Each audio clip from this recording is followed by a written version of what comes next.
প্রত্যেককে জানাই এই অনুষ্ঠানে স্বাগতম। আলোচনা করব আজকের এই অনুষ্ঠানে যে পার্টিকুলার একটি বিষয় নিয়ে, সেটি হচ্ছে দেখুন, সামনে আমাদের কালী পুজো। কালী পুজো হয় অবশ্যই অমাবস্যা তিথিতে, এবং এই কালী পুজোর অমাবস্যা তিথির আগে যেটা চলে সেটাকে বলা হয় চতুর্দশী।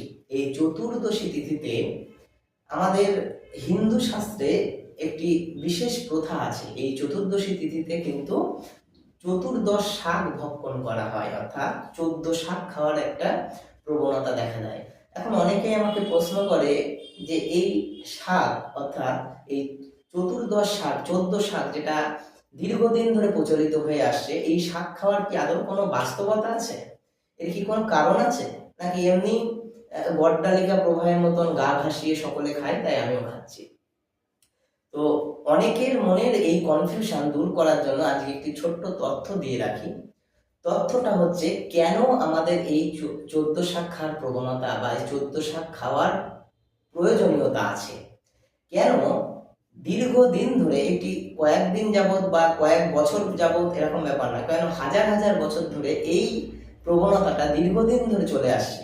দেখুন, যে কোনো প্রথা চলার ক্ষেত্রে বা সেটা বাস্তবায়িত হওয়ার ক্ষেত্রে নিশ্চয়ই কোনো কারণ থাকে, এবং সেই কারণটা যদি আমরা জানি তাহলে সেটা সম্পর্কে কিন্তু অবগত হতে পারবো। বাট যদি সেই কারণ না জানি তাহলে কিন্তু সেই অলিক ধারণা হিসাবেই এটাকে প্রতিবাদ করব।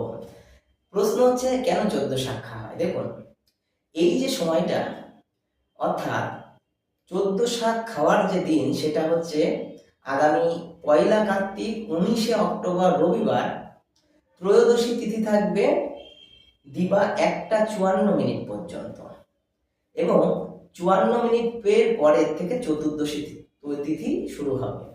এখন এই চতুর্দশী তিথি তৈরি শুরু হলে আমাদের 14 শাক খাওয়ার নিয়ম আছে। কেন খাওয়া হয়? খাওয়া হয় এই কারণে যে, দেখুন, এই সময়টা কিন্তু বর্ষা শেষ, বা শরৎ তো আমাদের এখানে খুব একটা অনুভূত হয় না, যেটুকু অনুভূত হয় সেটা আমরা সকলেই বুঝতে পারি। তবে মোটামুটি ভাবে বর্ষার শেষ এবং শীতের শুরু, এই যে গ্যাপ, বর্ষার শেষ হচ্ছে, শীতের শুরু, এই যে গ্যাপ, এই গ্যাপে এই যে শূন্যস্থান, এই যে অবস্থা, এই সময়টাই কিন্তু দেখবেন অধিকাংশ ক্ষেত্রেই মানুষের নানা রকম রোগ ব্যাধি তৈরি হয়। যেমন অনেকের জ্বর হয়, ডেঙ্গু হয়, তার পাশাপাশি টাইফয়েড হয়, এছাড়াও অনেক রকম শরীর খারাপ শারীরিক রোগ ব্যাধি জড়ার সৃষ্টি হয়। তাই শাক হচ্ছে এই সকল কিছুর একটা বিশাল বড় সঞ্জীবনী বুটির মতো কাজ করে।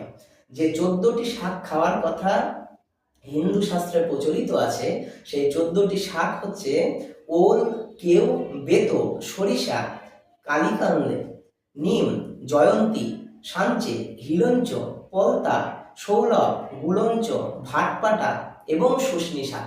দেখুন, প্রথমত প্রচলিত আছে এগুলো, এবং এগুলো সবগুলোই কিন্তু ভেষজ গুণ সম্পন্ন। এখন বর্তমান যুগে সেগুলো সব পাওয়া যায় না বলে বিভিন্ন শাকের মিশ্রণ করে তার মধ্যে অল্প কিছু শাক এক্সট্রা দিয়ে সেগুলো করে খাওয়া হয়। কিন্তু ওভারঅল ক্ষেত্রে এটাই বলা যায় যে শাক খাওয়ার প্রয়োজনীয়তা এই কারণে, এই সময় প্রত্যেকের ইমিউনিটি পাওয়ার কমে যায় এবং রোগ ব্যাধির প্রাদুর্ভাব এই সময় বেড়ে ওঠে। সেই জন্য এই শাক খেলে আমাদের কিন্তু জীবনে ইমিউনিটি পাওয়ারটা অনেকটা বৃদ্ধি হয়, ইনক্রিজ হয়, যার প্রভাবে অনেক রোগ ব্যাধি যেগুলো আসন্ন সেগুলো থেকে আমরা বেঁচে যেতে পারি। সুতরাং অনেক অনেক ধন্যবাদ, নমস্কার।